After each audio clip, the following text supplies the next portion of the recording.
Hi, I'm Denise Jagroo, and welcome to my web series, The Real Story. These are real stories from real people. These are stories about health and healing, and I hope they inspire and educate you. Today is going to be a webinar webisode where I talk about understanding pain and understanding where your pain comes from.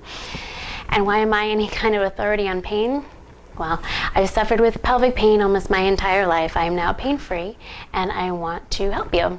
I'm also a board-certified clinical specialist in women's health physical therapy. I'm a physical therapist, and I've treated pain for well over a decade, so I understand it. I lecture around the country, I teach clinicians about it, and I help people overcome their pain. So today we'll be talking about understanding your pain. I'll be kind of gearing it towards pelvic pain because that's my specialty. But, when you talk about pain, what is pain? Where is pain really coming from?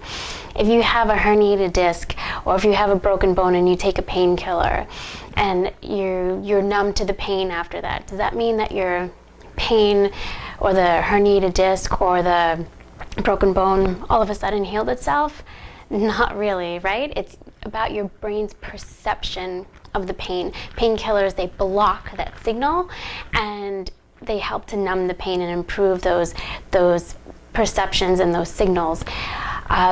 So it's all about nociception, which is the perception of pain by your brain, right? So there's many reasons that you can feel pain, and there are lots of signals and synapses and neurological connections happening and electrochemicals and neurochemicals that are exchanging that cause your brain to perceive pain, right? So it's about blocking those signals and about controlling your brain's perception of the pain. So in a webisode that I did about 2 months ago, I talk about how to overcome pain and how to connect the mind and body to help your brain block those signals. But today we're going to talk a little bit about the pelvis and understanding where pain could be coming from in the pelvis. Okay, so this is your pelvis. Okay, this is a female pelvis, and this is your pelvis on drugs. Now, this is your pelvis with magnets. If you have a pelvis that's used for educating patients and students on the functions of the pelvis. But there's a lot going on in here. There's lots of structures, organs, nerves, blood vessels, muscles, and bones that make up the pelvis. So the pelvis tends to be a really complicated spot for pain and pain patterns, and it's because there's so much going on in here that signals can very easily get crossed. So the pain can be coming from the bladder. It could be an irritation in the lining of the bladder muscle itself. The bladder is a muscle, right? It's not a muscle you can control, but the bladder muscle could be irritated. The muscles can be experiencing muscle spasm if you've had pain, if you've had a fall, if you've had any kind of trauma to the pelvis. You could be experiencing a nerve irritation or neuralgia. You can have GI system issues, right? You can have IBS or colitis, some kind of inflammatory condition in the bowels.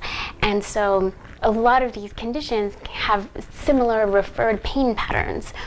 This is the problem with the pelvis, is there's so many intimately intertwined structures that they tend to mimic each other with symptoms. You can have an allergy, you can have a skin allergy, and you can be allergic to your partner. There's so many things that can cause discomfort. So my point today is saying, don't self-diagnose, don't think you know what the issue is and self-treat and go to the pharmacy and take a whole bunch of medications that you think may help, because you may be making the problem worse. You can have an allergy, which is simple, and just avoid whatever detergent or whatever it is that you're using that could be causing the reaction.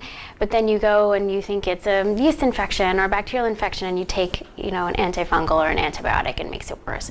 So it's important to see the proper specialist, and if you're not getting the right answers, and I was shuffled around many doctors growing up and I didn't get the right answers, so it's really important that you see the correct specialist. If you're not getting answers, keep trying. And again, watch my previous webisode where it's me speaking about how to overcome pain, because you can get really frustrated, and all the problems, especially over time, can compound itself, and you can end up with many inflammatory conditions and many different systems in the body if it's not taken care of. So you want to know where the pain is coming from, which system. Is it neurological? Is it GI? Is it musculoskeletal? Is it coming from one of the organs, the uterus, the prostate, or the bladder? It's important to know where it's coming from, and then take the right steps to improving pain, taking care of the condition, but also calming your mind, right? And when you calm your mind and you do simple things like deep breathing exercises, it helps to calm that signal and reset that signal from your brain to whatever pelvic structure, from your brain to your bladder, from your brain to your muscles, and that helps to calm and relax your system. So it's more than just taking medications, right? Once you figure out where the pain is coming from and you understand that there's a lot of neurological signals going back and forth, make sure that you incorporate some kind of mind-body calming technique, such as breathing or meditation, to help calm that signal, to help relax your structures. Okay, so that's our lesson for today. There's many different places your pain can be coming from. There's many different referred pain patterns.